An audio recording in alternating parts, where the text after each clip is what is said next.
아이고. 네. 어떤 거요? 영상이요? 베이거랑 예. 광주 영재고 거기 네. 3 그 결정장 이루는 다 봤는데 4부터 없어요. 저 800불 아 그런가? 아 그래요? 아 그래요? 그게 어디 있지? 내가 찾아볼게요. 이 어디 있는데 찾아볼게요. 알았어, 찾아볼게요. 그게 옛날에 대구 영재고 수업할 때 있었던 거예요. 하여튼 있긴 있는데 찾아볼게요. 알았어. 그거 다 봤어요? 나왔어요. 대단하다. 진짜로요? 전교 1등 하는 거 아니에요? 우와. 선생님 전교 1등 하는 거 아니에요? 대단하다. 좋아. 자, 봅시다. 앉으시오. 이거 아예 문이 안 닫히네. 자, 루이스 구조 그리기를 했죠.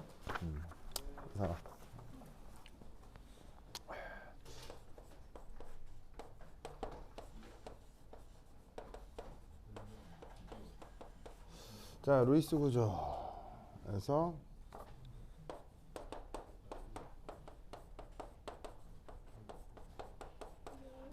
오 왔어.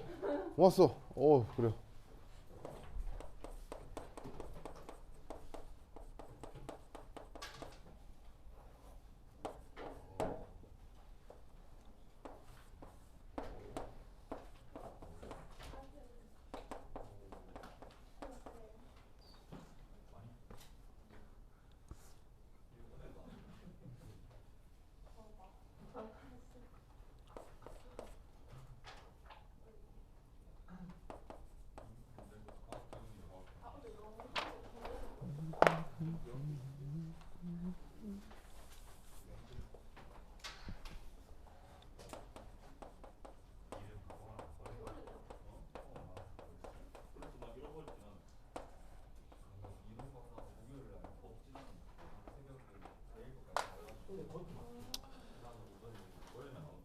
자, 저번 시간에 이 일산화탄소 얘기 딱 시작이 딱 됐었거든요. 그래가지고 이제 일산화탄소의 경우 말이 생각이 안 나냐?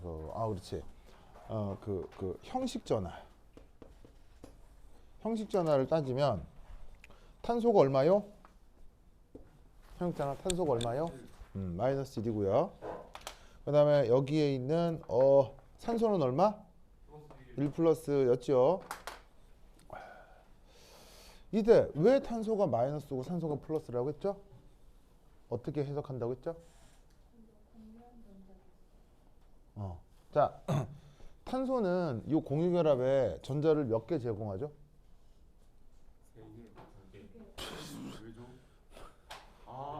2개네요. 네, 탄소가 지금 전자를 공유결합에 2개 제공하죠. 왜냐하면 최각자가 4개인데 남은 전자가 2개니까 2개를 이렇게 쓴 거라고요. 반면에 산소는 공유결합의 전자를 몇 개 제공하죠? 4개 제공한다고 했죠. 산소의 최각 전자가 몇 개죠? 6개인데 2개가 남았으니까 4개를 이렇게 공유결합에 제공한다. 알겠죠? 그러다 보니까 공유결합에 전자를 더 많이 제공한 산소가 그래서 전하가 뭐가 되고 플러스가 되고, 그 다음에 상대적으로 전자를 덜 제공한 탄소가 마이너스가 된다. 알겠죠? 그런 개념이 형식전화. 자, 그리고 반면에 산화수는 탄소가 뭐죠? 탄소가 2 플러스, 산소가 2 마이너스. 그럼 이때 여기서 이 탄소의 산화수가 2 플러스고 산소의 산화수가 2 마이너스인 것의 의미는 뭐라고 했죠? 여기서 의미는 뭐라고 했죠? 그렇지.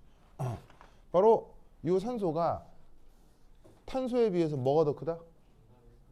네, 전자밀도 맞는데 그 전에 뭐가 더 크다? 전기음성도. 그래서 탄소에 비해 산소가 전기음성도가 더 크기 때문에 전자 밀도는 탄소보다 산소가 더 높아요. 그래서 그걸 보여주는 게 산화수다. 저번 시간 했죠? 기억나죠? 저번 시간에 했었던 그 설명 방법이 내가 그냥 만들어낸 게 아니고 그 휴이라는 사람의 그 이름 좀 희한하죠? 휴이라는 사람의 이 Inorganic Chemistry에 나오는 설명 방법이에요. 그래서 그 영재고 과학고 기사들이 시험 문제로 내기 좋아하는 것이기 때문에 그 설명 방법을 기억을 해둬야겠죠. 일산화탄소의 루이스 구조를 그린 다음에 형식전화 분포와 산화수 분포가 뭐냐를 논술하시오 라는 문제로 종종 내기도 하니까 기억을 해두시기 바랍니다. 진혁 알겠죠? 그래 오케이 됐다.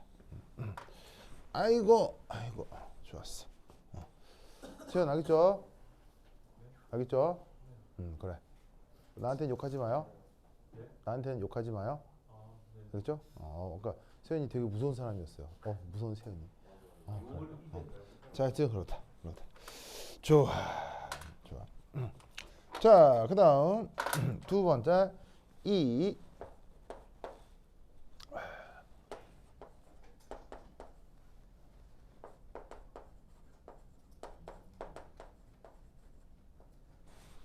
자, 그 루이스 구조 관련해서 이 얘기도 잠깐 하면 여기에 그 묘한 동사가 있어요. 리게이트라는 동사가 있는데 얘는 이제 자동사로 쓰이고요. 뭐냐면 리간드로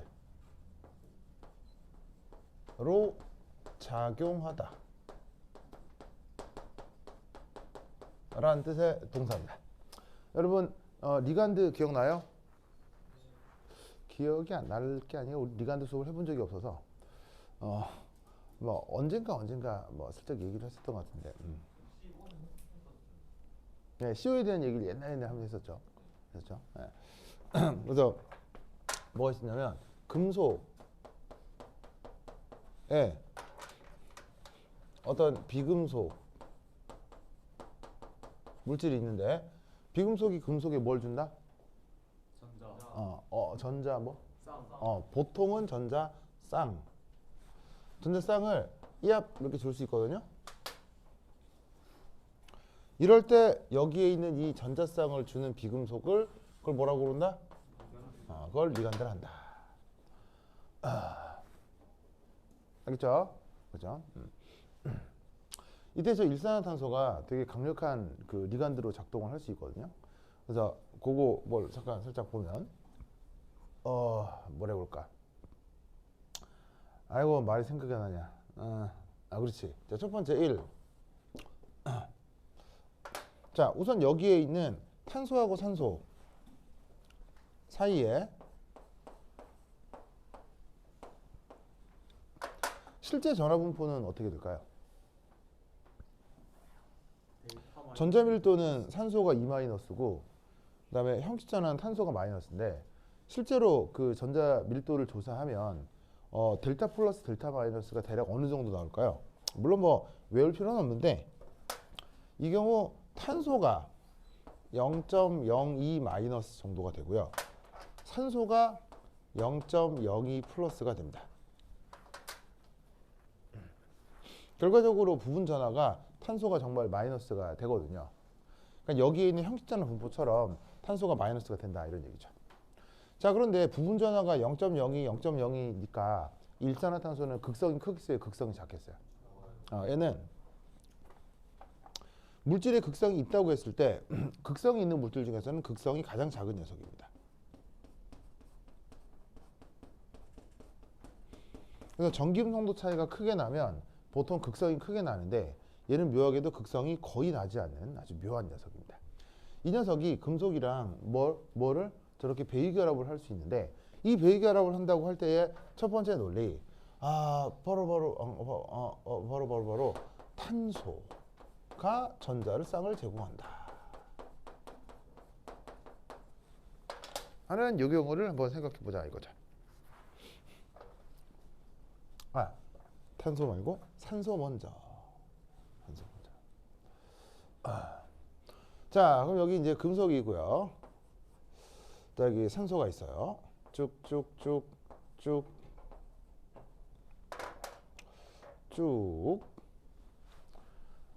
자, 금속을 영어로 메탈이라고 하니까 M이라고 줄여 쓸게요. 자, 그럼 여기 있는 전자성을 금속이한테 이렇게 짱 주면 자, 그 다음 어떻게 될 것이냐? 금속하고 이 산소 사이에 이압 새로운 공유결합이 뽀봉 이렇게 만들어지겠죠. 보세요. 자, 이런 식의 공유결합을 무슨 결합이라 한다? 요걸 이제 배유결합이라고 합니다. 아, 네, 물론 단일 결합이니까 시그마 결합이라고도 하고요. 자, 이렇게 그 리간드가 전자쌍을 금속한테 줘서 이루어진 결합을 배이결합이라고 하는데, 이때 여기에서 이 탄소, 산소 그리고 금속에 뭘 계속 따져볼 거냐면 여기에 있는 이 형식 전하를 계속 따져보도록 해요. 자, 그러면 그 형식 전하가 산소가 1 플러스고 탄소가 1 마이너스고, 그리고 주어져 있는 금속은 중성이라고 가정을 해봐요. 그럼 이렇게 배이결합이 되면 탄소 형식 전하 얼마예요? 탄소 형식 전하가 1 마이너스죠? 그 다음 금속 형식 전하는 어떻게 되겠어요? 금속 형식 전하가 1 마이너스가 되겠죠?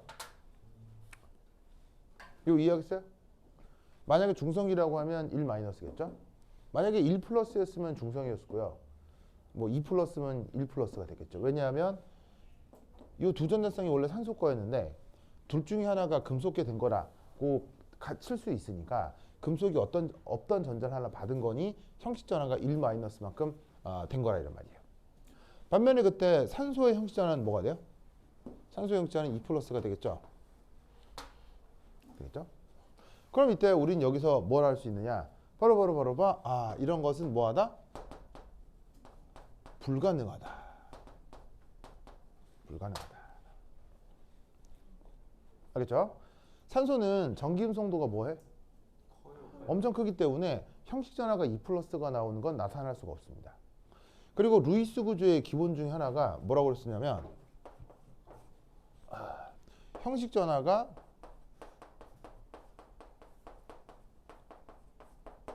(0)에서 벗어나면 불안정합니다. 그리고 반응성이 커져요.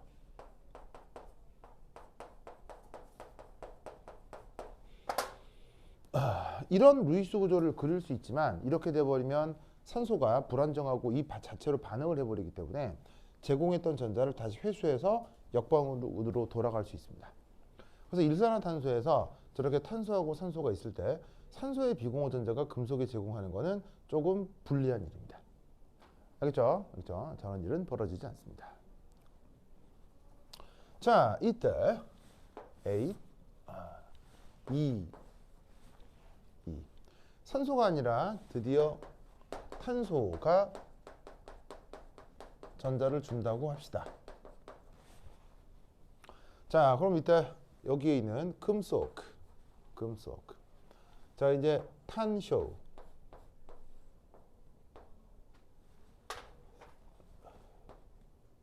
얘가 슉 요렇게. 그럼 그 다음 어떻게 되냐면 금쇼크. 탄소 사이에 이런 배위 결합이 형성이 되어요. 보이시죠? 자, 아까 결합의 안정성을 계속 뭐로 표현하고 있어요?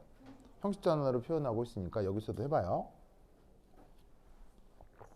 세연, 왜 안 그려요?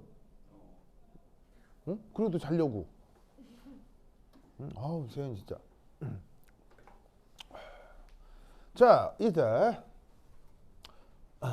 형식 전하가 아까처럼 금속은 그냥 편의상 0이라고 합시다. 자, 탄소하고 산소는 형식 전하가 1 마이너스고 산소가 1 플러스죠.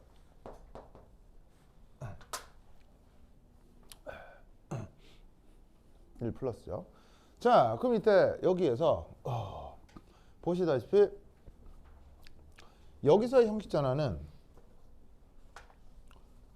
산소는 여전히 형식 전하가 플러스고 금속의 형식 전하는 저기서처럼 마이너스인데, 이때 이 탄소의 형식 전하는 뭐예요?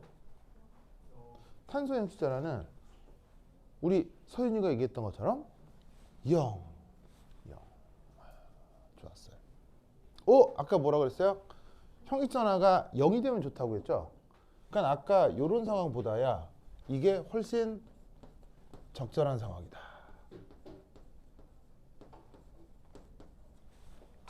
그래서 저 일산화탄소에서는 탄소가 금속에 저렇게 전자쌍을 제공해서 배기결합을 이루게 됩니다. 알겠죠? 이게 어디 시험 문제로 나왔었다? 서울대. 이게 서울대 입시였어요? 카이스트. 응? 카이스트에 나오진 않았는데 서울대 입시에 이게 나온 적이 있습니다. 알겠죠? 일산화탄소가 금속이랑 배기결합을 할 때 탄소냐 산소냐 알겠죠?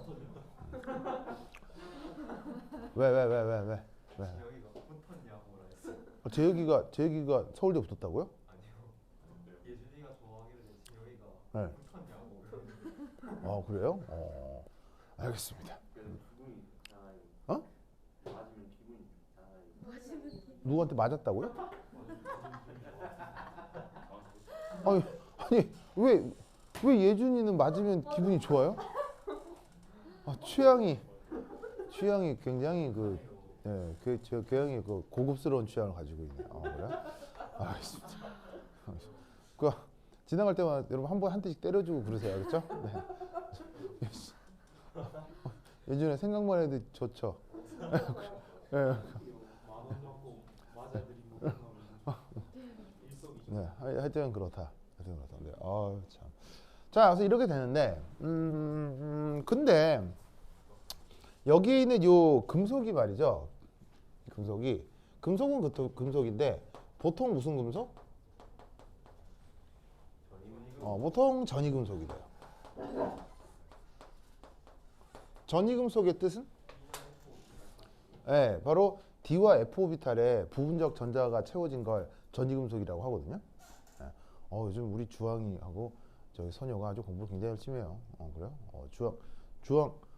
주황, 이렇게 호빗 같아요. 네? 네? 아니 저기 모자 이렇게 후드 쓰고 왜 호빗의 전형이냐 후드 이렇게 쓰고 있잖아 호빗. 뭐야 저기 엘프라고요? 귀가 뾰족한가? 그래. 하여튼 그렇다. 자 보자. 그래서 전이금속은 D하고 F 오비탈에 보통 전자를 가지고 있다고 했었죠. 그러면 얘가 기본적으로 뭐가 있을 수 있냐면 바로 봐.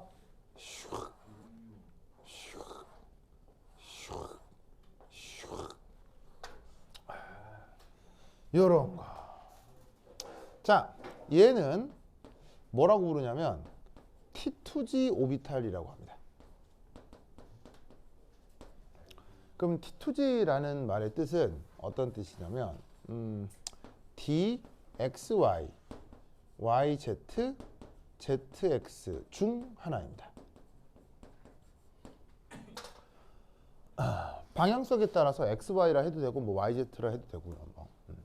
대신 누구는 아니냐면 축방향으로 배치된 DZ제곱이나 X제곱 마이너스 Y제곱은 아닙니다. 축에서 벗어나 있는 D 오비탈들을 얘기하는 건데 그걸 T2G 오비탈이라고 합니다. 배기결합에서는 저 T2G 오비탈의 관여가 굉장히 중요합니다. 자, 전이금속이니까 이렇게 짜잔.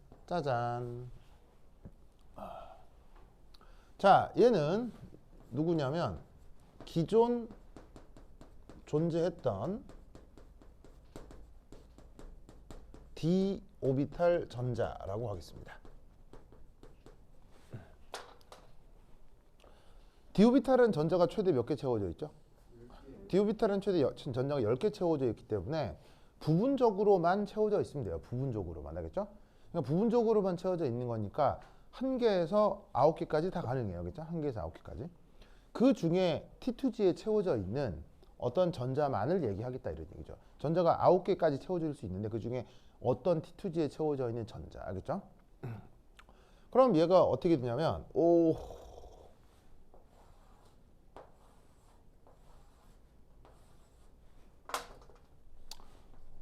짜잔. 자, 아까 또 이제 누가 얘기를 했었냐면 여기에 있는 탄소하고 금속 사이에 요 결합을 무슨 결합? 시그마 결합이라고 했죠. 단일 결합이면 무조건 시그마 결합이고요. 이때 어떤 일이 벌어질 수 있냐면 바로 봐. 여기에 있는 금속의 디오비탈 전자가 탄소한테 전자를 액 하고 줘요. 그럼 이때 이 탄소가 옥텟을 만족하기 위해서 산소 쪽으로 전자를 얍 하고 밀어요. 그럼 그 다음 어떤 일이 벌어질 수 있냐면 바로 봐.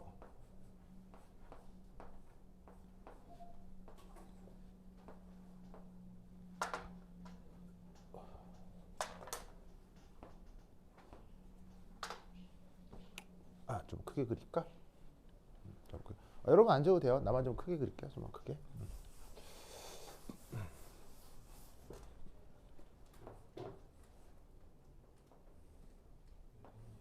예? 두 개여도 되고요. 세 개여도 되고 몇 개여도 상관없는데 여러 개여도 상관없는데 하필 어떤 DXY에 들어가 있는 두 개의 전자를 가정해 보자고요. 하나여도 상관없어요. 왜냐하면 한 오비탈엔 전자 몇 개 들어가죠? 두 개 들어가잖아요. 최대 두 개. 근데 하나라고 해도 상관없다고. 하나이거나 두 개이거나 뭐래도 상관없어요. 그럼 거기 들어있는 네. 전자들이 네.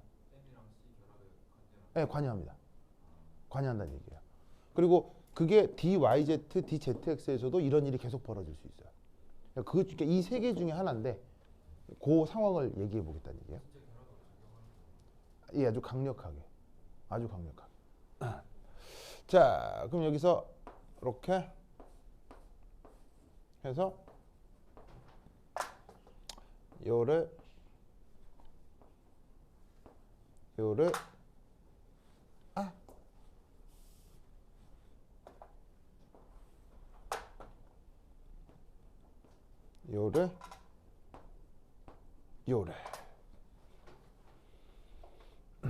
자, 전자 색깔을 보면 뭐가 어디서 어떻게 된 건지 알겠죠? 그렇죠? 그래서 여기서 보시면 짜잔, 이 파란색으로 표현한 건 어떤 말로 생각을 해볼 수가 있냐면 얘는 이제 시그마 어떤 말을 쓰냐면 도우너라는 말을 써요. 시그마 도우너. 자, 도우너가 무슨 말이에요? 도네이트가 뭐예요? 주다 이런 얘기죠. 이 전자는 누가 누구한테 준 거죠? 누가 누구한테 준 거죠? 네, 그 리간드가 금속한테 준 거죠. 그래서 리간드가 금속한테 전자를 주면서 시그마 결합이 됐다는 뜻으로 이 결합을 시그마 도우너라고 표현하고요. 그 다음에 얘는 뭐라고 부르냐면 그 파이 익셉터라고 표현을 해요. 그래서 이때는 전자를 누가 누구한테 준 거예요? 금속이 탄소한테 전자를 준 거죠. 금속이 전자한테 탄소를 준 거죠. 그래서 어떤 일이 벌어지냐면 탄소하고 금속 사이에 시그마 결합도 되고 파이 결합도 되는데 묘하게도 시그마 결합은 리간드가 금속한테 전자를 주면서 이루어지고 파이 결합은 금속이 탄소한테 전자를 주면서 파이 결합이 이루어지게 된다 이런 말이에요. 아시겠죠? 이럴 때 이렇게 만들어지는 요런 파이 결합을 요거를 다른 표현으로 파이 백본딩이라고 해요.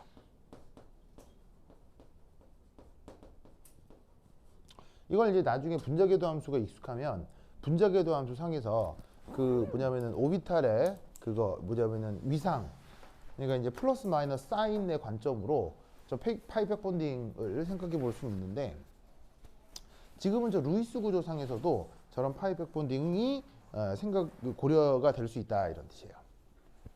무슨 말 알겠죠? 알겠죠?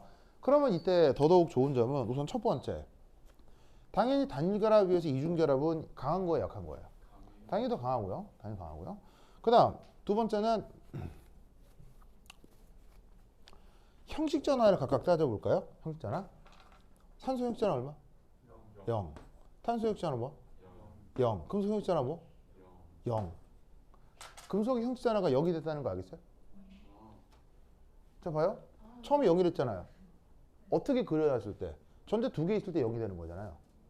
두 개를 가정했으니까. 그러면 여기서도 절반 자르면 얘가 두 개를 갖게 되는 거죠. 그러니까 처음하고 전자 상태가 같아진 거예요. 만약에 이 전자가 하나라고 하면요. 이거 하나만 그리면 돼요. 홀전자로 파이 결합이 되나? 돼요. 알겠어요? 꼭 전자가 쌍으로 있을 필요는 없어요. 하나가 됐건 두 개 됐건 상관이 없어요. 그럼 어찌 됐건 그럼 당연히 뭐 결합이 쌍으로 된 게 조금 더 강하긴 하지만 홀전자도 충분히 파이 결합이 될 수 있어요. 아시겠죠? 무슨 말씀 아시겠죠? 그렇죠? 그래서 이렇게 다중결합이 되고 형식전화가 000이 된다는 얘기는 이 일산화탄소하고 금속이 결합력이 세다는 얘기예요? 결합력이 약하다는 얘기예요? 결합력이 무지막지하게 강하다는 얘기예요. 알겠죠? 그래서 이렇게 식으로 파이 백본딩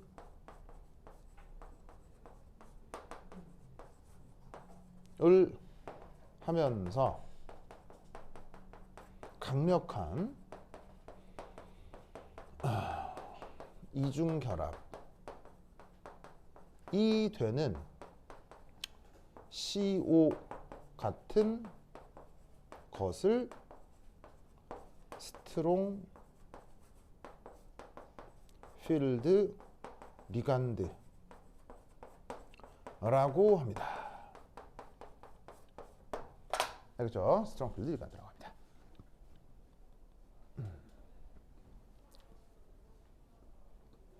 잘 나겠죠?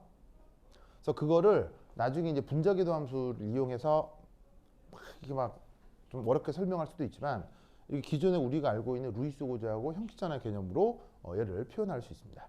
이 내용 역시 휴이라는 사람의 무기화학 책에 나오는 내용인데 그래서 또 몇몇 교사들이 이게 뭐냐면 이거 수업 시간에 언급하는 경우도 있으니까 이거 같이 알아두시기 바랍니다. 알겠죠? 알겠죠? 자, 그럼 이제 이게 이해가 됐으면 이거 하나 해볼까요? 자, 중간에 지운다? 중간에 지운다? 에잇.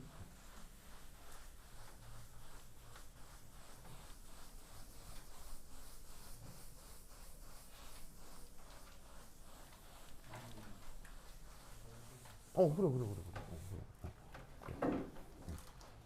응? 응. 여기 0.0이 알렸어. 네.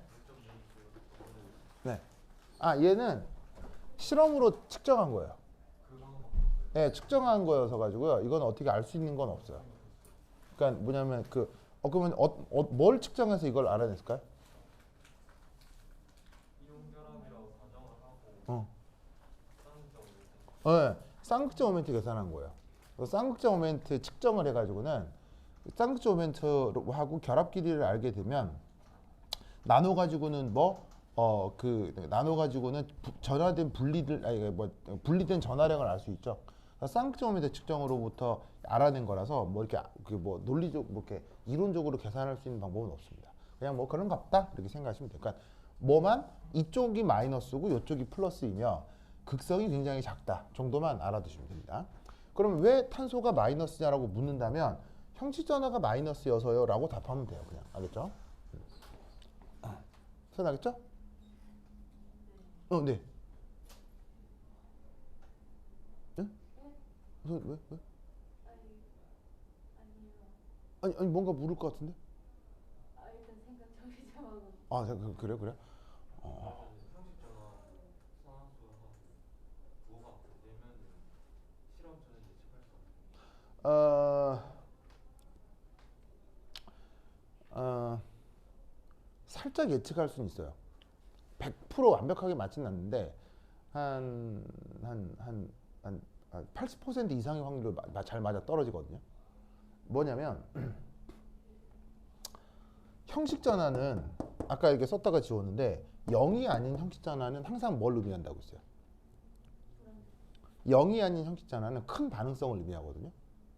그러면 이때 0이 아닌 형식전화가 나왔다는 것 자체가 이 녀석에 큰 반응성이 있다는 거고 그 반응성을 직접 반영하는 게 형식전화라고 생각하면 돼요. 그러면 마이너스하고 플러스가 있을 때 형식전화가 마이너스라면 진짜 그게 마이너스라고 생각하면 돼요. 근데 산화수는 어떻게 되냐면 산화수는 보통의 상태를 보여줘요. 산화수는. 그러니까 무슨 말이냐? 산소의 산화수가 보통 뭐예요? 보통 2-죠. 그러면 이렇게 조사된 산화수가 2-면 산소에 특별한 반응성이 있다 없다? 없다라고 생각할 수 있는 거예요. 누구 측면에서는? 산화수 측면에서는. 그래서 산화수는 평소에 흔하게 나타나는 산화수가 있겠죠. 그게 나타날 경우는 그게 큰 역할을 하진 못해요. 그래서 산소는 항상 마이너스잖아요. 그럼 이거는 특별한 상황이 아니라는 거예요. 산소 측면에서는. 즉 이 정도면은 산소가 보통의 전자 밀도를 가지고 있다는 거예요. 그러면 그 전자 밀도 변화 때문에 뭔가 사단이 벌어지지는 않는다는 얘기죠. 예? 경험적이에요. 경험적으로. 그래서 경험적으로 뭐 예를 들어서 대표적으로 뭐 이런 게 있죠. 이런 게 있죠. 이때 산소 산화수 얼마죠? 이때 1 마이너스잖아요. 그럼 얘는 어떤 특징을 갖는다? 얘는 터져요. 그래서 30% 수용액 이상부터 약간의 충격이 가해지면 터질 수 있어요. 굉장히 위험한 녀석이에요. 엄청 위험해요. 알겠죠? 엄청 위험합니다. 그리고 그 병원에 쓰는 건 5%짜리입니다. 그래서 실생활에 왜 과산화수소수라고 하고 쓰는 거는 5%짜리고요. 화학 실험용으로 사용하는 게 30%인데 왜 30%를 쓰냐면 30%부터 폭발적 반응성이 생기기 때문이에요. 30% 넘어가면 굉장히 위험합니다. 진짜 위험해요. 30%도 위험합니다. 왜냐하면 화학 실험에서 그걸 가져가 또 가열하기 때문에 취급이 잘못되면 뻥 하고 터집니다. 근데 이제 이게 유리기구 속에서 터져버리면 일종의 크레모아처럼 되는 거죠. 예, 그러니까 유리 파편이 깨지면서 터지니까 진짜 수류탄 같이 돼버리는 겁니다. 알겠죠? 그래서 굉장히 위험합니다. 이게 특별한 산화수는 굉장히 위험합니다. 형식자는 다 0이죠. 막 그러고 말잖아요.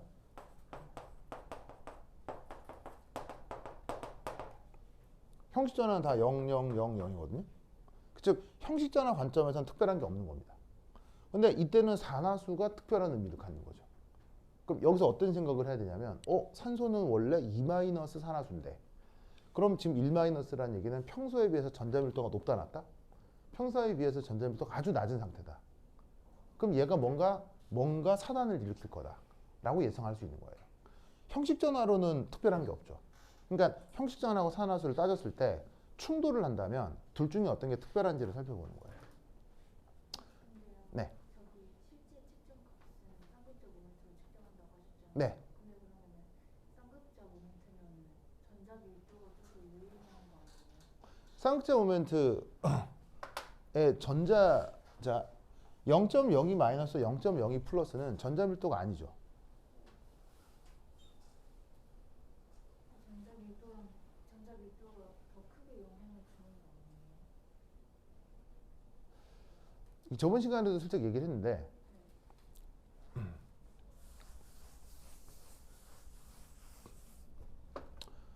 탄소가 있고 산소가 있는데 여기 이제 전자구름 이렇게 있을 거 아니에요? 이렇게 있을 거 아니에요? 그럼 이때 탄소는 원자 핵전화가 뭐냐면 4 플러스 거고 아니 이제 6 플러스 거고 산소는 핵전화가 8 플러스일 거 아니에요? 8 플러스. 그럼 이때 이 산소의 전자밀도가 얼마냐면 7.98 마이너스란 얘기야. 전자밀도가. 그다음 탄소는 전자밀도가 6.02 마이너스란 얘기야. 무슨 말 알겠어요? 전자밀도 어디가 높아요? 여기가 높다고요. 왜? 전기음수가 더 크니까요. 하지만 부분전화라고 하는 건 뭐예요? 부분전화는 이걸 더해서 나타나는 게 이게 부분전화죠. 이걸 더한 게 부분전화죠. 아시겠어요? 즉 부분전화가 높은 것과 전자밀도가 높은 게 상황이 다를 수도 있다고요. 그게 얘라고요. 뭔 말인지 알겠어요? 즉 여전히 전자는 산소가 더 많이 가지고 있지만 핵전화가 더 크기 때문에 약간 플러스가 될 수 있는 거예요. 그럼 얘가 왜 전자밀도가 좀 더 높냐? 전기음성도가 크니까요. 무슨 말 알겠죠? 알겠죠? 이렇게 생각을 해주시면 되겠습니다. 됐다. 그런데 왜 이렇게 전자밀도는 이쪽이 높은데 여기에 전반적으로 그 핵전화가 그러니까 핵전화까지 고려해서 부분전화 마이너스냐? 공유결합을 할 때 이돔이 전자를 많이 제공하지 않아서 그래요. 얘는 공유결합을 할 때 전자를 상대적으로 좀 더 많이 제공을 해서 이렇게 핵전화에 비해서 전자밀도가 상대적으로 약간 역전이 된 거죠. 무슨 말이야? 보통은 안 이러는데 공유결합 형성 때문에 약간 역전이 된 거죠. 하지만 여전히 얘보다 전자밀도는 이쪽이 높고요. 이해했어요? 됐어요? 이 모든 걸 반영하는 게 형식전하고 산화수라고. 알겠죠? 알겠죠? 됐다. 으쌰.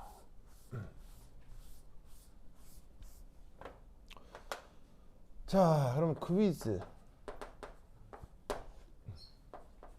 NO2 마이너스는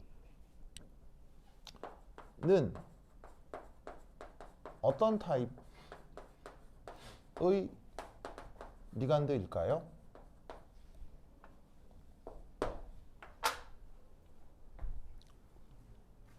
세현, 기절하면 어떡해요? 자, NO2 마이너스는 어떤 타입의 리간드일까요? 스트롱 필드일까요? 아니면 스트롱 필드가 아닐까요?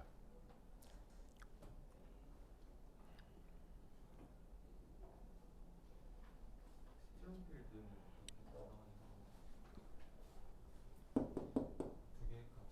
하나 응. 넘어가고 하나 빠지고. 시그마 또는 파이 억셉트 현상이 나타나는 게 스트롱 필드라고요. 선효야, 네. 어떤 타입이에요? 스트롱 필드요. 스트롱 필드예요? 아마도. Maybe?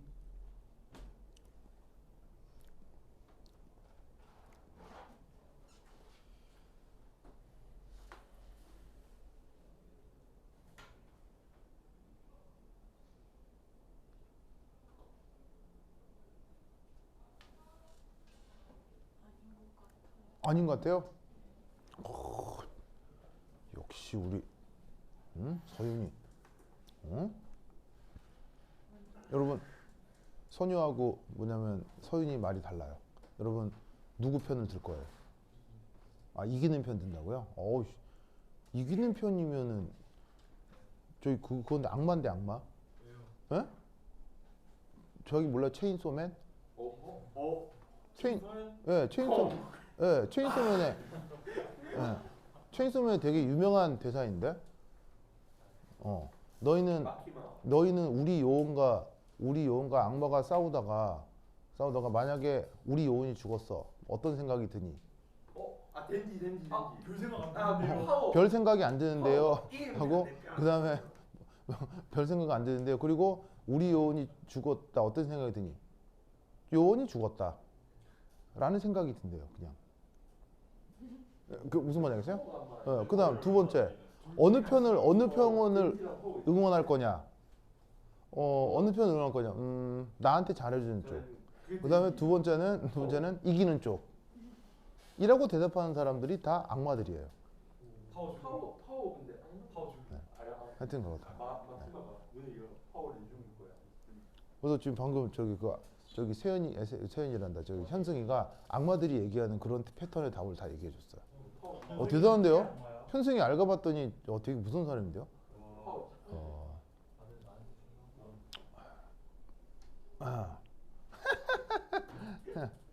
아유.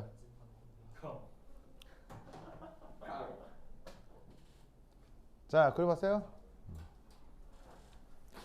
일본 애니메이션이 지금 다 망했거든요? 맞아요. 싹 다 망했어요. 지도에서 도끼 들고. 이게 왜 망했냐면 왜 망했냐면 선생님 너무 안 오는데요. 뭐라고요? 선생님 너무 안 오는데요. 편서 얘요? 맞네. 빠진 거 아니에요? 뭐하지? 이게 쓰러진 거예요. 똥소에 빠진 거 아니에요? 맞네. 내가 들은 얘긴데 내가 실제 들은 얘긴데요.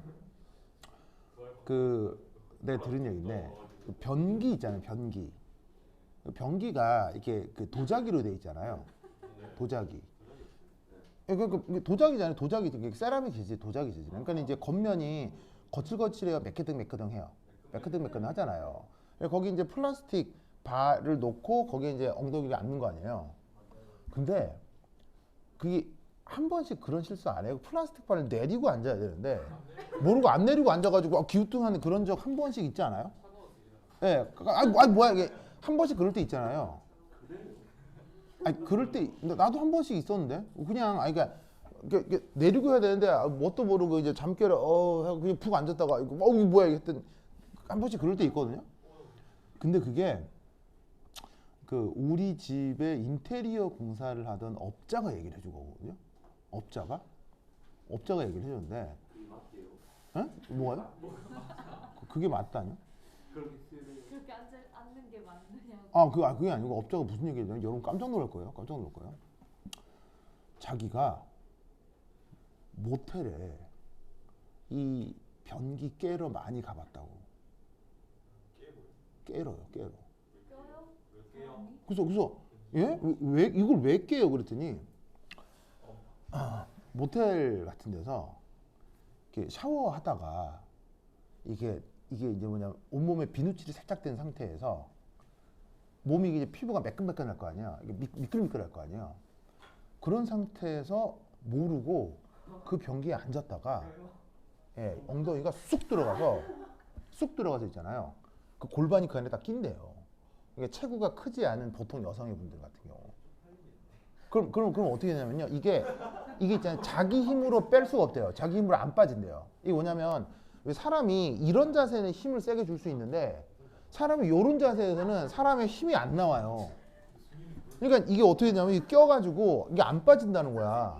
절대 안 빠져. 내가 근데 수민이는 예. 체격이 작은 그래서 그러니까 이게 인간의 힘으로는 뺄 수가 없다는 거예요. 그럴 경우 거기서 이 자기 같은 그러니까 뭐 자기 그 사람이라기보다는 이게 독이 하는 사람들 연락을 한대요. 그럼 이건 처리해 달라고. 방법이 어떻게 깨야 된대요. 깨야 된대요. 근데 그 업자가 와서 깨는데 그 여성분은 옷을 못 입은 상태잖아요. 빨개 벗은 상태로 된 거 아니에요. 서로 엄청 민망하네요, 진짜. 그래갖고 그 상태에서 최대한 안 다치게 수건으로 가리고 최대한 딱딱딱 해가지고 깨는데 하여튼 그런 일이 벌어진다고 하더라고요. 여러분 상상도 안 해봤죠? 신고는 누가 해줘요? 그러니까 거기서 수수께끼 이제 호텔에 얘기를 하면 폰에 소리 질러야지. 아니 이제 뭐 같이 간 사람도 옆에 있을 거 아니에요. 이게 갇혀 있다. 예, 같이 간 사람도 있을 수 있고 일행이 있을 수도 있잖아요. 그럼 일행을 통해서 이제 전달을 받는 거예요. 그럼 이제 일행이 호텔 측에 얘기하면 이렇게 전달해가지고 와가지고 깨주고 돈 받고 간다는 거죠. 그래서 그런 일에서 몇 번 그랬대요. 몇 번. 그래서 그게 안 일어나는 일이 아니라고 그런 일이 있대요. 그래서 여러분 그거 변기 앉을 때 조심하세요. 갑자기 이게 안 오니까 제가 수중에 데리러 가봐야겠어. 여기 데려가고 있는데요. 데려가고 있는 거. 지금 낀 거 아니에요? 이거? 진짜? 어떡하죠? 지금 원신도 수업 중이에요. 많이 살아있는 것 같아요. 그래요? 알겠습니다. 참. 자, 어쨌건 요거 그려봤어요.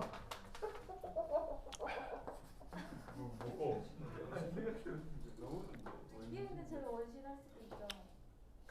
자, 봅시다. 하라는 게 맞지 않을까? 그럴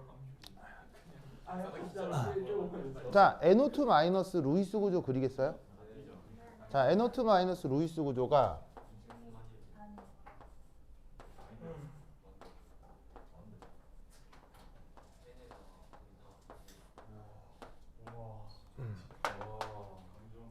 자, 됐습니까? 자, 보이세요? 자, 그럼 이때 수형식 전화 따져볼게요. 수형식 전화겠죠? 자, 수형식 전화. 얘 뭐죠? 얘가 1 마이너스죠. 그래서 나머지는 0이고요. 그래서 NO2 마이너스의 루이스 구조를 이렇게 그리는데, 그러면 비공호 전자쌍이 질소에도 있고 산소에도 있어요. 그죠?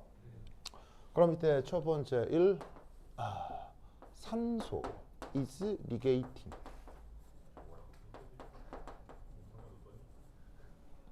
산소가 만약에 리간드로 작동을 한다라고 한다면, 자, 메타루가 있고요. 자, 저기 이제 샨쇼. 자, 그럼 여기에 질쇼. 그리고 여기 또 다른 샨쇼. 그러면 슉슉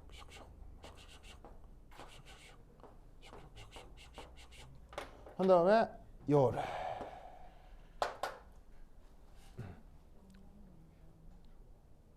자, 보이세요? 이 상태로 요 산소의 형식 전화가 마이너스잖아요. 그럼 얘가 마이너스이기 때문에 이렇게 베이 결합이 가능해요. 가능하다고. 알겠죠? 그리고 나면 얘가 뭐가 된다? 열에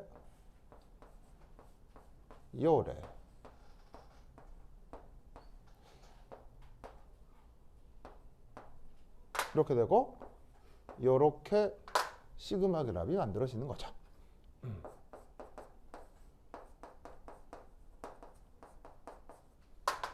맞아요? 그럼 이때 형식전화가 어떻게 될 거냐면요. 자, 이때 산소는 형식전화가 마이너스인데 이때 산소는 형식전화가 뭐예요? 0이죠. 그럼 이때 금속의 형식전화는 뭐예요? 금속의 형식전화가 1 마이너스인 거죠. 아시겠죠? 그죠? 그러면 산소의 형식전화가 중성이 되는 거 가능해요? 불가능해요? 산소의 형식전화가 0이 되는 거 가능하죠. 산소의 형식전화가 0이, 자, 모든 원자의 형식전화가 0이 되는 건 좋은 거 아니에요? 그러니까 이런 식의 배기결합 가능하다, 불가능하다? 가능합니다. 그래서 NO2-에서는 저렇게 산소가 배기결합이 되는 게 가능합니다. 알겠죠? 그런데 이때 이 금속하고 산소 사이에 이중결합이 가능할까요? 이중결합이 불가능합니다. 아무리 애써도 안 됩니다. 이럴 경우 이 산소를 뭐라고 한다? 요걸 윅필드 리간드라고 합니다.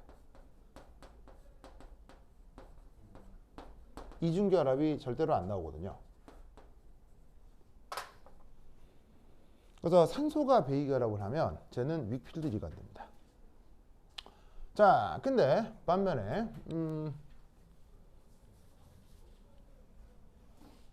질소, 질소.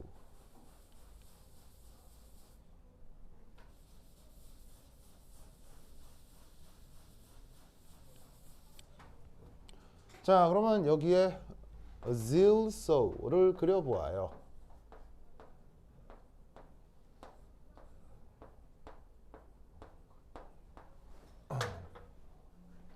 자, 질소를 그리면 이제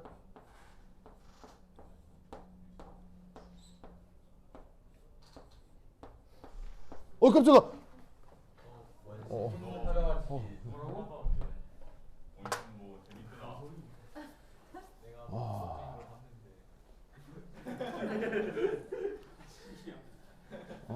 근데 승인이 이제 변기에 빠진 줄 알았어요. 괜찮아요? 네, 그래요. 재밌게 즐겼어요? 응? 변기? 자, 어쨌건. 자, 루이스 구조 그리면 저렇게 되는 거 알겠죠? 여기에 있는 이렇게.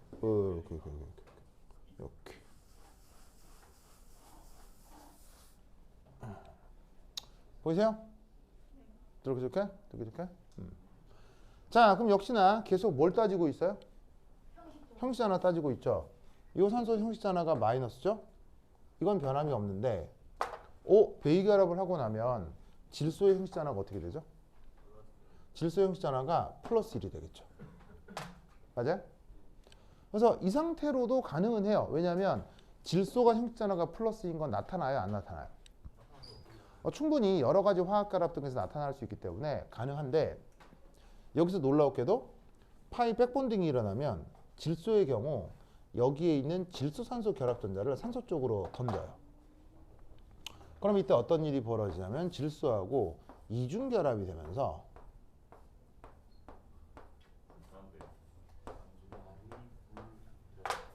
이렇게 됩니다. 그럼 이때 산소의 형식전화가 마이너쭈, 질소는 플라쭈. 그러면 산소가 형식전화가 마이너스인 건 존재해요, 불가능해요? 충분히 가능하죠. 알겠죠? 그러면 이렇게 질소가 배기결합을 하는 경우는 뭐가 나타날 수 있어요? 파이 백본딩이 똑같이 나타날 수 있기 때문에 이럴 경우 질소는 스트롱필드 리간드예요. 알겠죠? 그래서 저렇게 그러니까 한 분자인데도 어떤 원자가 결합하느냐에 따라서 윅필드, 스트롱필드의 상황이 달라질 수 있어요. 그러면 나중에 배우시겠지만 흡수하는 빛과 발색하는 빛이 달라지면서 다른 색깔의 물질로 나타날 수 있어요. 알겠죠? 그래서 이렇게 그 NO2-는 그 결합하는 원자에 따라서 위필드 스트렝프가 달라질 수 있습니다. 우리 고급스러운 취향이 중요. 예? 이중결합했을 때 예. 그걸 킬레이트 리간드라고 하나요? 킬레이트요? 그 킬레이트는 킬레이트는 이중결합이 아니고요. 킬레이트는 단일결합을 여러 번 하는 거예요. 단일결합을 여러 번. 그럼 이중결합이 이런 식으로 두 개 있으면 양쪽으로 이중결합 또 한다고요? 그러기는 굉장히 어려워요. 왜일까요? 그러긴 굉장히 어려워. 제가 너무 n이 터졌어. 왜냐하면 한 원자를 중심으로 이중결합이 양쪽이려면요, 그 원자 중심으로 결합각이 몇 도예요? 180도가 돼야 되죠. 내가 팔을 쭉 뻗으면서 이 금속이랑 여러 번 베이결합하는 건 불가능해요. 내가 팔을 이렇게 각도를 줘야 한 금속이랑 여러 번 베이결합이 되는 거지. 여기도 이중결합, 여기도 이중결합 이렇게 되니까 이게 안 되죠. 안 되죠. 각도가 안 나와요. 그래서 그런 건 불가능해요. 그래서 기본적으로 킬레이트는 단일결합을 여러 번 하는 거예요. 이해했죠? 이해했죠? 이렇게 루이스 구조로 베이결합 화학을 생각을 해볼 수가 있습니다. 아시겠죠? 그렇죠? 오케이. 됐다. 시원해요? 네? 시원해요? 그러면 두 개 다 이렇게 왔다 갔다 하면서 결합이 되는 거예요? 미간이 되는 거예요? 그러니까는 이렇게 딱 꽂히면 끝나는 거예요. 그냥 이렇게 꽂히면 끝나는 거고, 이렇게 딱 꽂히면 끝나는 거예요. 그럼 이제 그거 확률에 따라서 예, 이런 놈이 되기도 하고 저런 놈이 되기도 하고 하는 거죠. 이게 분리를 해야지 나중에. 됐다. 자, 그다음 뭐 웬만하면 뭐 이렇게 뭐 산화수 이런 건 다 알 테니까 됐고.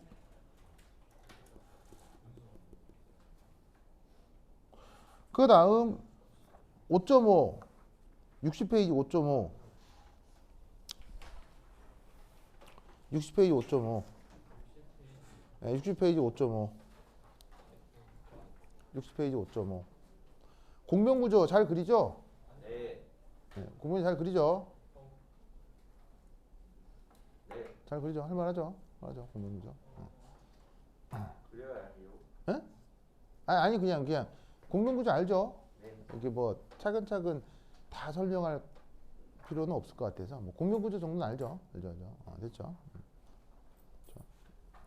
자, 그럼 이때 여기 칠게요. 이제 신다.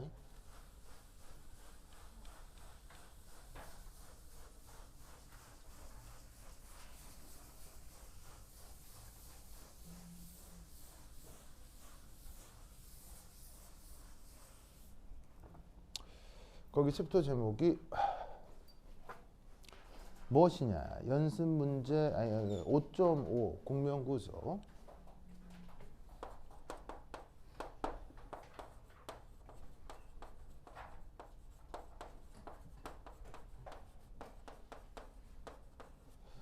자, 간단하게 퀴즈를 하나 풀어보면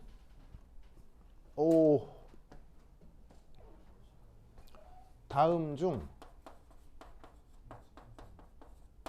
중 결합 길이가 짧은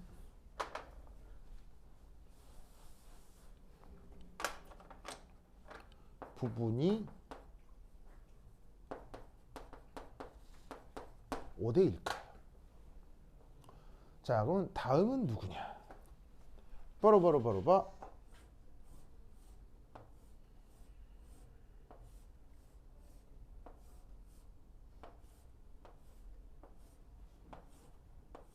요거 이키마스. 자, 얘 이름은?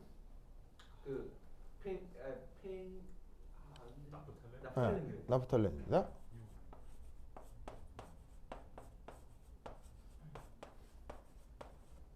자, 나프탈렌에서는 어디가 특별히 좀 더 짧고 강한 결합이 있어요? 짧다는 얘기는 기본적으로 강하다는 얘기겠죠? 짧다는 얘기는 강하다는 얘기겠죠? 짧고 강한 결합이 있습니다. 어디일까요? 가운데요? 왠지 가운데요? 없다? 이중 아니에요? 어? 다 똑같은 거 아니에요? 다- 그냥 이중 있을 때만 짧은 그런가요? 다 있는가? 가운데가 자, 그럼 이제 가운데가 그러면 번호를 매겨볼게요. 가운데가 길고. 자, 여기 1번, 2번, 3번, 여기가 4번.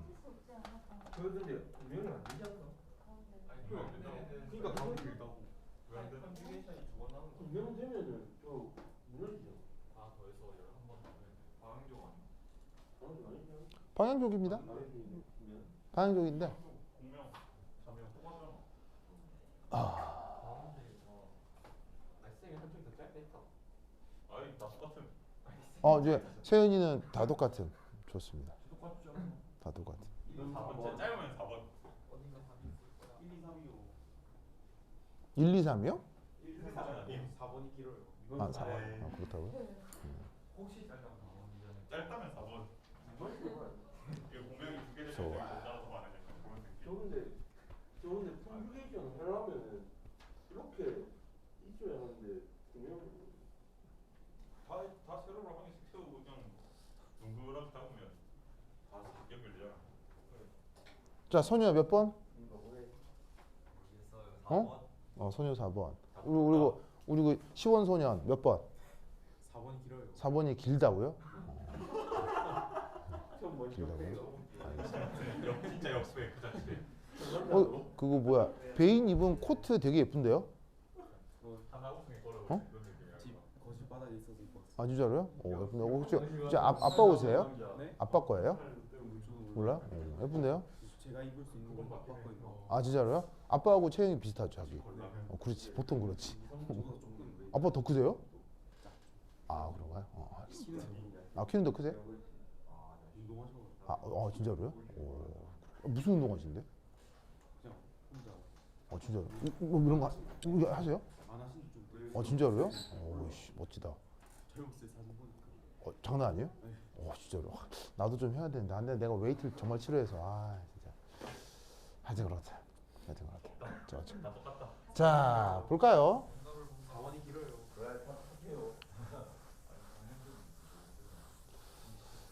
보자. 그럼 여기서 공명 구조가 어떤 게 나타나는지 한번 살펴보자 이런 얘기죠. 그러면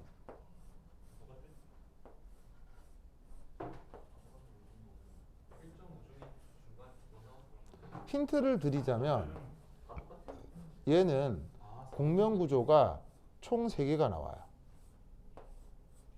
요거 포함해서 하나, 둘, 3개의 공명 구조가 나오거든요. 한쪽에 동그라미 한쪽에 동그라미. 그래 볼 수 있겠어요?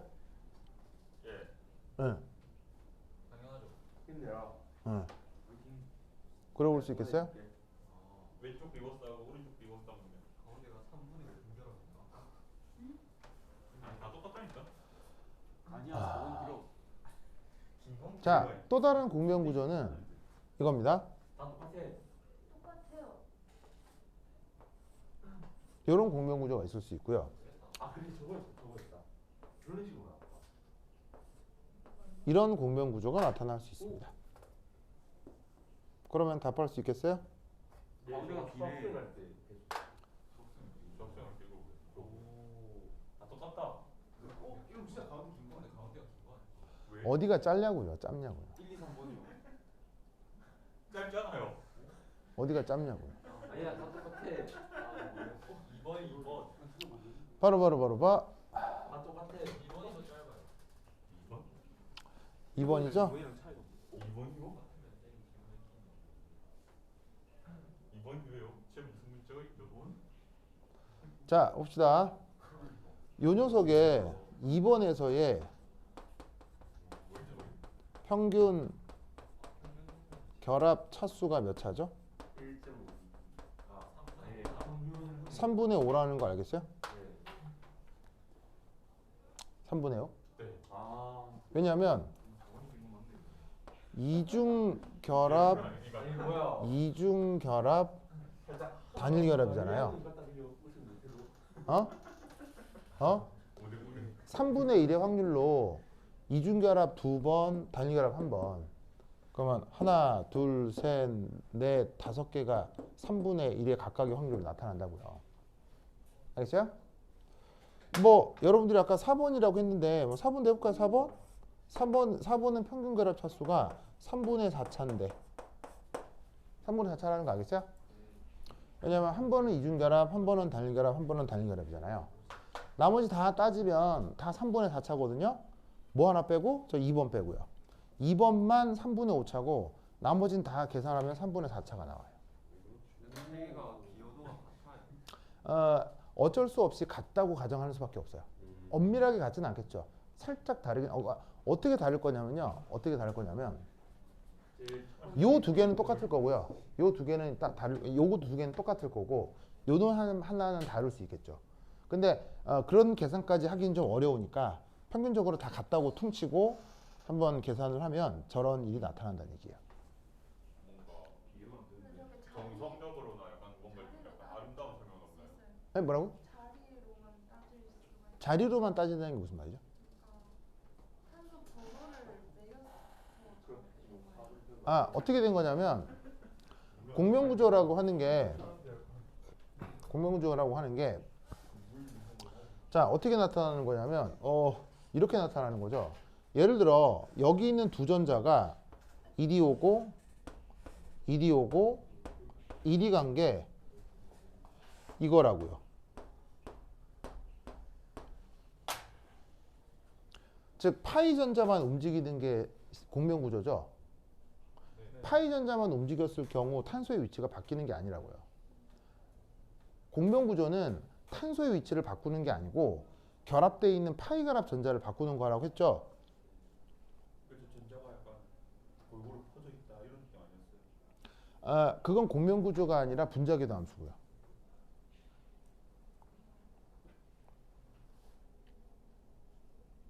전자가 골고루 퍼져 있다라고 하는 건 양자역학적 모델이죠. 맞아요? 근데 공명구조는 양자역학이 아니에요. 왜 양자역학이 아니에요? 경우의 수. 그 자체가 그거 아니에요. 그냥 순간을 보고 공명구조는 양자역학이 아니에요. 왜냐하면 공명구조는 양자역학에 위반하는 이런 설명 방법이거든요. 저게 왔다 갔다 하는 것도 아니에요? 왜냐하면 불확정성의 원리라는 게 있죠. 불확정성의 원리에 의하면 하이젠베르그의 이제 불확정성의 원리, 노벨상 받은 건데 전자처럼 조그만 입자는 어디로 어떻게 움직이는지 알 수 있다 없다? 알 수 없죠. 그런데 이렇게 움직인다고 설명하잖아요. 움직인다고 설명하잖아. 그러니까 공명구조라고 하는 거는 양자역학에 위배되는 설명 방법이에요. 그러니까 전자가 다 퍼져 있다라는 설명하고 완전 다른 식의 설명인 거예요. 근데 전자가 완벽하게 분포되어 있다라는 설명에서는 이렇게 해야 되겠죠. 완벽하게 전자가 분포되어 있다라고 하면 이쪽에서의 실제 전자 밀도를 측정하면 다른 곳보다 높다는 얘기예요. 파이 결합의 전자 밀도가. 그러면서 이쪽의 결합 길이가 짧기 때문에 양자역학적으로 얘를 설명하려면 방금 세연이가 뭐 이렇게 좀 더 아름답게 설명할 수 있는 방법이 없나? 있죠. 계산하면 돼요. 계산해서 여기서 전자 밀도보다 여기 파이 결합 전자 밀도가 높은 걸 계산을 통해서 보여주시면 돼요. 그 계산 방식을 휘켈 어프록시메이션이라고 하거든요. 휘켈 어프록시메이션을 써서 실제로 얘 같은 경우는 행렬식을 하나, 둘, 셋, 넷, 다 10개 한 10×10 행렬식을 계산하면 나올 거예요. 10×10 행렬식을 계산하면 여기 전자밀도가 근사적으로 다른 데보다 파이 결합 전자밀도가 높다는 게 나올 거거든요. 그게 양자역학적 설명 방식이에요. 근데 그 양자역학적 설명 방식 말고 이렇게 전자가 뛰어다닌다. 그리고 파이 결합 전자가 뛰어다닌다 라는 설명이 그게 바로 공명구조 설명이라고요. 아시겠어요? 네. 알겠어요? 이거는 응. 이런 거 외워야 되는 거예요. 이런 설명 방법을 외워야죠. 공명구조라는 게 뭔 거죠? 혼란이 왔어요. 저걸 어떻게 설명을 뭘 어떻게 하고 있는 거죠? 평균 결합 차수 몰라요? 알아요. 평균 결합 차수가 3분의 5차, 3분의 4차 모르겠어요? 그건 알겠어요. 그게 다라고요. 결합 차수가 클수록 강한 결합이 약한 결합이에요. 강한 결합이죠. 그럼 더 길어요, 짧아요? 그게 단데요. 근데 공명 구조 중에서도 음. 존재 확률이란 게 있잖아요. 있는데 세 개 다 같다라고 가정하자고요. 네. 그래서 뭐라고 가정하냐면 얘도 33%, 뭐 3분의 1, 이것도 3분의 1, 이것도 3분의 1로 가정을 하자고요. 그럼 어떻게 되냐면 여기에 있는 이게 나타날 확률이 자 어떻게 한 거냐면 이중결합이 나타날 확률이 3분의 1이죠. 여기에서 그리고 보시다시피 또 이중결합이 나타날 확률이 3분의 1이죠. 또 일중결합이 나타날 확률이 3분의 1이죠. 이렇게 계산하는 방식이 무슨 평균이에요? 산술 평균이죠. 산술 평균으로 표현하는 게 평균 결합 차수라고요. 그럼 평균 결합 차수 크면 더 강한 결합이고 그 다음에 그 뭐냐면은 더 강한 결합이고 그 다음에 이제 또 뭐야 결합 길이는 짧아지고. 알겠죠? 그럼 여러분들이 이걸 안 배웠느냐? 아니요, 배웠거든요. 세연 보세요. 세연 보세요. 이거 몇 차 결합이라고 그래요? 1.5차 결합이라고 하죠? 아, 네. 왜죠? 저게 이길 저거 공명하면 확률이죠. 바로 여기 있는 요 예를 들면은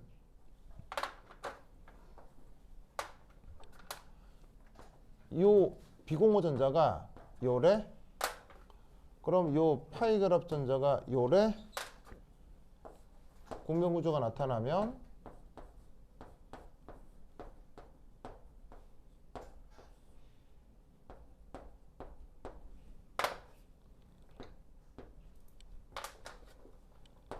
이렇게 되죠? 맞아요? 그리고 이 둘의 존재 확률은 얼마겠어요? 존재 확률은 정확하게 2분의 1이겠죠? 이 두 개 같은 경우는 왜냐하면 딱 들어서 올리면 겹쳐지니까 그죠? 그래서 아까는 그냥 3분의 1로 대강 가정해보죠. 왜냐하면 이거 같은 경우는 정확하게 계산하기 힘들어요. 그러니까 평균적으로 3분의 1이라고 해놓고 계산한 건데 이런 것처럼 완전히 딱 들어서 올리면 겹쳐지는 것들은 진짜로 기하학적으로 존재 확률이 같겠죠. 그러면 이중결합의 확률이 2분의 1이죠. 단결합의 확률이 2분의 1이죠. 그럼 평균하면 1.5죠. 맞아요? 이 설명 방법은 인정하면서 이건 왜 인정 안 해? 세연 오케이? 이거 뭐냐면 이게 이상하다면 이렇게 설명하는 것도 이상하지. 근데 이건 알면서 왜 이건 이상하다고 해요? 마음이 받아들이지 않았다고요? 그래. 사춘기라서 그래요. 사춘기라서요?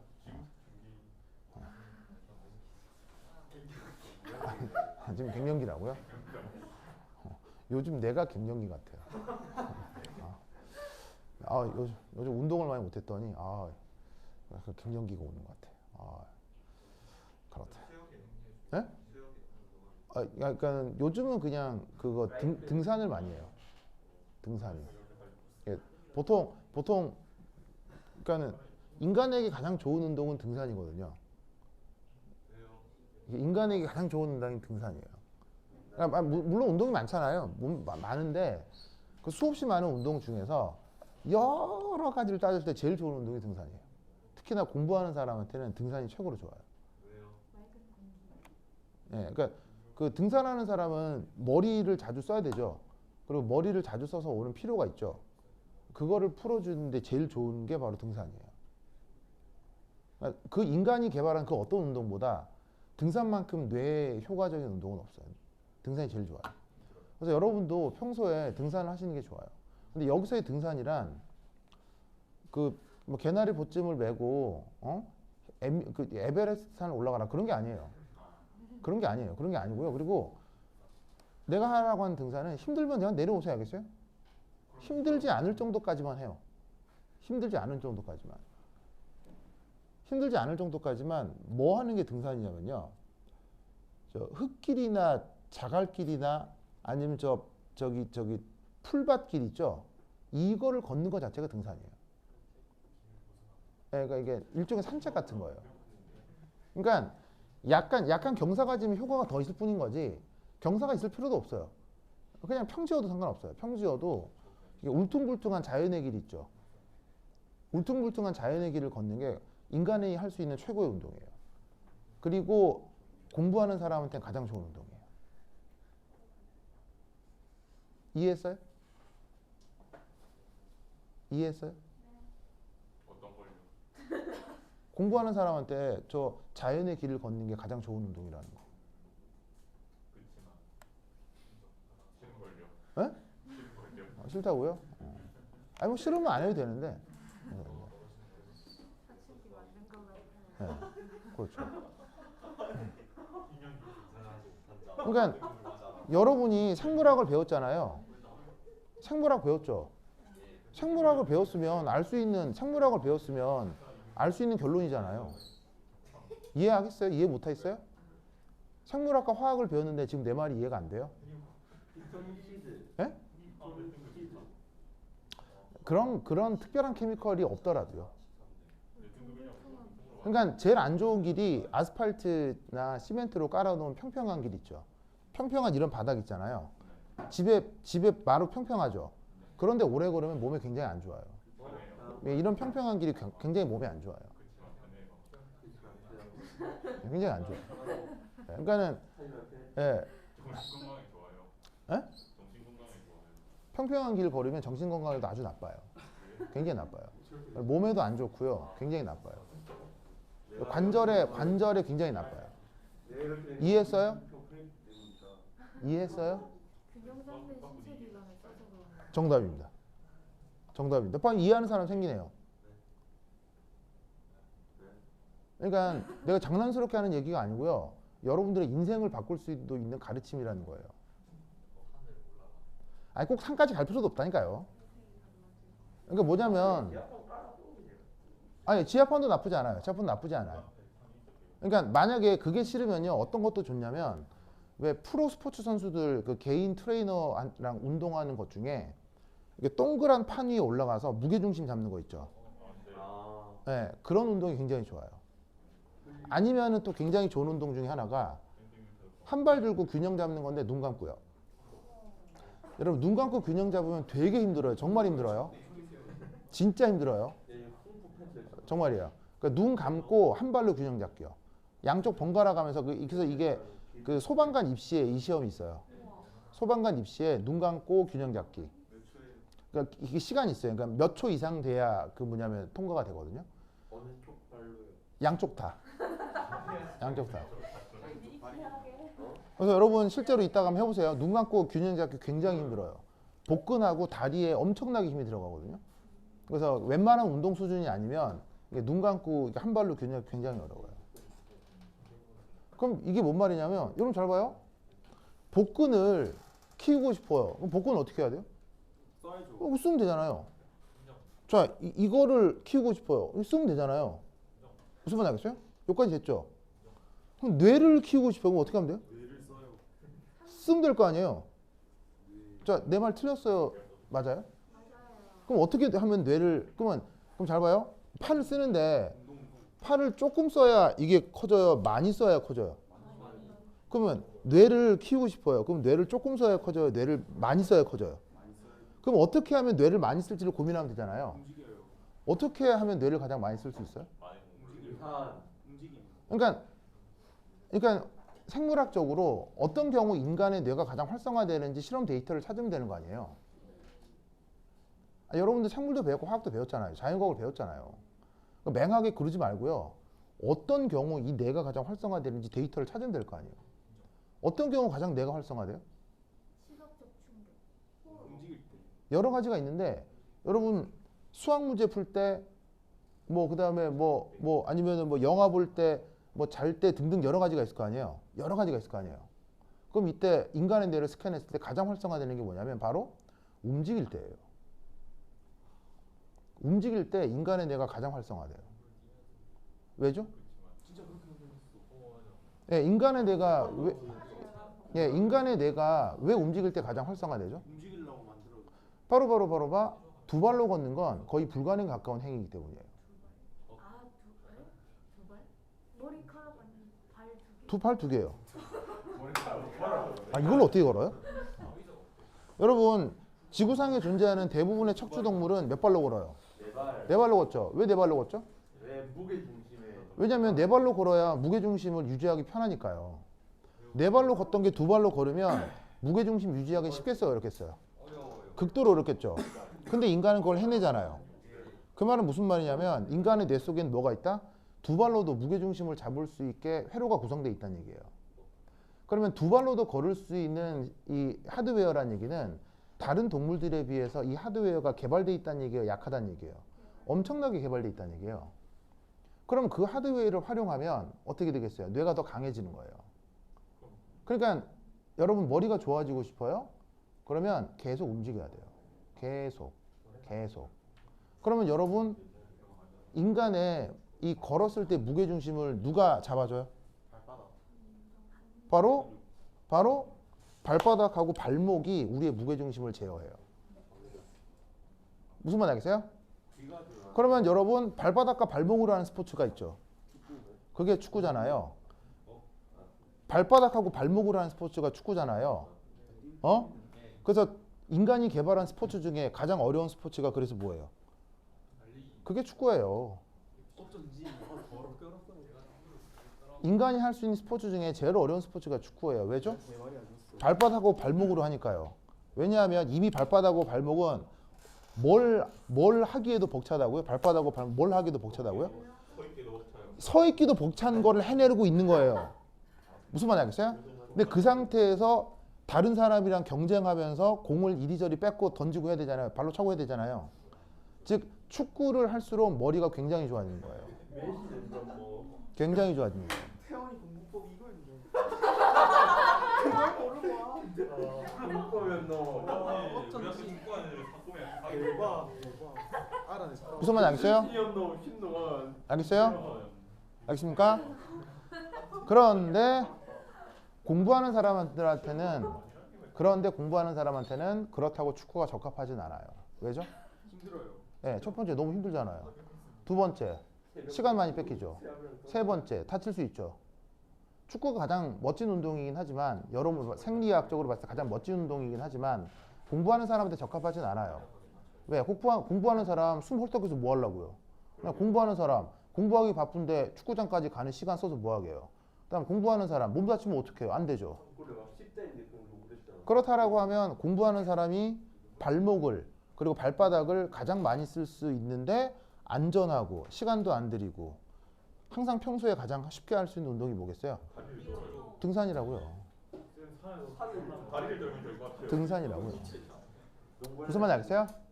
그런데 그 등산을 또 멀리까지 하면 뭐 등산을 하라고 해서 저기 아프리카에 있는 킬리만자로 산을 올라야지 이따구 짓 할 필요가 없다고요. 그러면 안 된다고. 그럼 어쩌라고요? 저기 잔디길을 걸어요. 잔디길을. 울퉁불퉁한 길을 걸어야 된다고. 울퉁불퉁한 길을. 그럼 발바닥하고 발목이 막 심하게 요동치겠죠. 그냥 이게 울퉁불퉁한 길을 그냥 이렇게 걸어 그냥 편하게 걸으면 발바닥하고 발목이 요동을 치겠죠. 막 요동을 친다고요. 그럼 뇌가 굉장히 활성화돼요. 굉장히 활성화돼요. 그때 크리에이티브한 아이디어가 굉장히 많이 나와요. 이걸 많이 활용했던 사람이 누구라고요? 스티브 잡스, 니체. 뉴턴이에요. 뉴턴이요. 이걸 가장 많이 사용했던 사람이 뉴턴, 그 다음에 애덤 스미스, 그 다음에 공자 이런 사람들이에요. 즉 뇌 활동이 강렬하게 필요한 사람들은 그렇게 자연의 길을 걸어야 돼요. 이때 평평한 길을 걸으면 안 좋다는 이유를 알겠어요? 평평한 길을 걸으면 발목과 발바닥이 어떻게만 움직여요? 이렇게만 움직이죠. 그러면 발목의 움직임이 조직적이 되질 않아요. 뇌가 활성화되질 않는다고요. 그리고 발목을 쓰질 않기 때문에 결국 어떻게 된다? 무릎하고 고관절이 아파요. 그래서 평평한 길은 인간에게 굉장히 안 좋은 길이에요. 알겠죠? 그래서 평소에 학교에서도 뭐 하라고요? 자꾸 걸어야 돼요. 자꾸 걸어야 돼요. 뭐 하려면? 머리가 좋아지고 공부를 잘하려면. 알겠죠? 알겠죠? 하여튼 그렇다. 자, 그래서 요거 이해했어요? 이해했어요? 그 다음 퀴즈.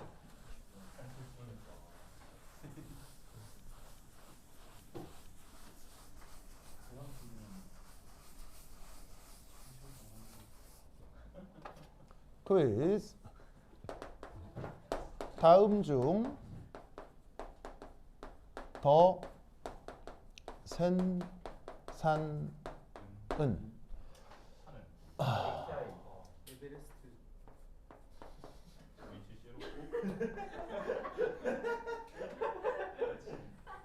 센 건가 그게? 센데? 아, 제일 세면 백수자 약간 틀린다는데. 자, 둘 중에 어떤 게 더 생산일까요? 제요 위에 위에 거요. 맵찌개기가 달려 있어요. 둘 중에 어떤 것이 더 생산일 거냐를 근데 저 봤는데 쉬는 시간 동안 생각을 하시고요. 한 10분 쉬었다가 해보도록 하겠습니다. 꼬랑 연결돼. 에이 김순가 크스로 그잖아. 많이 땡겨 가지고